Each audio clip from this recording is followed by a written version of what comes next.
Welcome back to my YouTube channel again. और ये मेरा नेक्स्ट क्वेश्चन है जो मैं सॉल्व करने के लिए जा रहा हूँ। पहले समझ लेते हैं इस क्वेश्चन में क्या निकालना है। इसमें ग्रॉस वैल्यू एडिड, ग्रॉस का मतलब हमें डेप्रिसिएशन को इग्नोर करना है, फैक्टर कॉस्ट निकालनी है यानी इनडायरेक्ट टैक्सेस को माइनस करना है और सब्सिडरी को प्लस करना है। ठीक है, जो सेल टैक्स है वो हमारा इनडायरेक्ट टैक्सेस है। सेल्स के दो पार्ट हो सकते हैं, एक डोमेस्टिक और एक एक्सपोर्ट, लेकिन यहाँ पे क्लियरली दोनों पार्ट अलग अलग मेंशन नहीं कर रखे हैं, इसलिए हम उसको मान के चलेंगे कि ये हमारी क्या है, टोटल सेल। यहाँ पर परचेज ऑफ रॉ मटेरियल दे रखा है, इसके आगे कहीं भी डोमेस्टिक वर्ड नहीं है। अगर परचेज ऑफ रॉ मटेरियल के आगे डोमेस्टिक वर्ड लिखा हो तो उसको हम इंपोर्ट ऑफ रॉ मटेरियल के साथ कंबाइन कर सकते हैं। जैसे यहाँ पर मेंशन कर रखा है कि इंपोर्ट किया रॉ मटेरियल का, यानी हमने ये विदेशों से मंगाया है। परचेज ऑफ रॉ मटेरियल का मतलब क्या है, इसके दोनों पार्ट हैं, इसके अंदर डोमेस्टिक भी है और इंपोर्ट भी है, तो इसलिए हमें इंपोर्ट ऑफ मटेरियल को नहीं लेना है। और एक्साइज ड्यूटी भी हमारा क्या है, इनडायरेक्ट टैक्सेस है।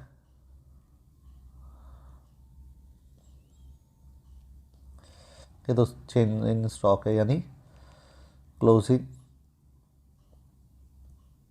Minus.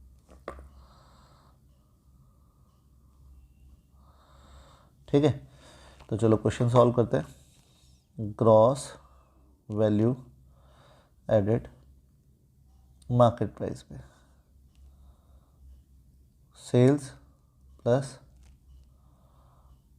Change in stock minus purchase of raw material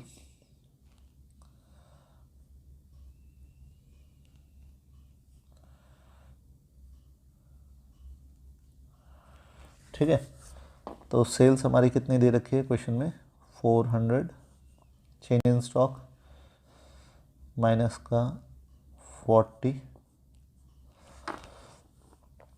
और जो रॉ मटेरियल दिया हुआ है परचेज ऑफ रॉ मटेरियल जो कि दोनों कंबाइन दिया हुआ है डोमेस्टिक और इंपोर्ट का, वो दे रखा है 250। ठीक है, तो ग्रॉस वैल्यू एडेड हमारी निकल जाएगी 110। अब हमें निकालनी है gross value added factor cost पे। क्लियरली मेंशन किया था कि डेप्रिसिएशन को माइनस नहीं करना है, तो ग्रॉस को ग्रॉस में ही रहने देंगे हम। ठीक है, अब फैक्टर कॉस्ट जो हमारा GVA MP है, इसमें से हमें क्या करना है, इनडायरेक्ट टैक्स को माइनस और सब्सिडरी को प्लस। तो इनडायरेक्ट टैक्स और सब्सिडी हमें याद ही नहीं रखी, पर हम लिखेंगे फॉर्मूले में।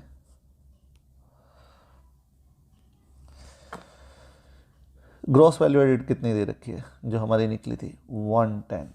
इनडायरेक्ट टैक्सेस हमें कितना दिया हुआ है, हमारे यहाँ इनडायरेक्ट टैक्सेस दो दे रखे हैं, सेल टैक्स, एक्साइज ड्यूटी। तो सेल टैक्स और एक्साइज ड्यूटी, सेल टैक्स हमारा कितना है 20 और एक्साइज ड्यूटी हमारी कितनी है 30। तो 20 प्लस में 30, ये दोनों माइनस करने, सब्सिडी तो हमारी 0 है। तो अब हम क्या करेंगे, 110 में से 50 को माइनस कर देंगे, हमारा आंसर आ जाएगा 60। ये हमारा आंसर होगा। ठीक है, तो अगर आपको मेरी वीडियो पसंद आए तो आप अपने फ्रेंड के साथ इनको शेयर कीजिए और लाइक कीजिए। Thank you.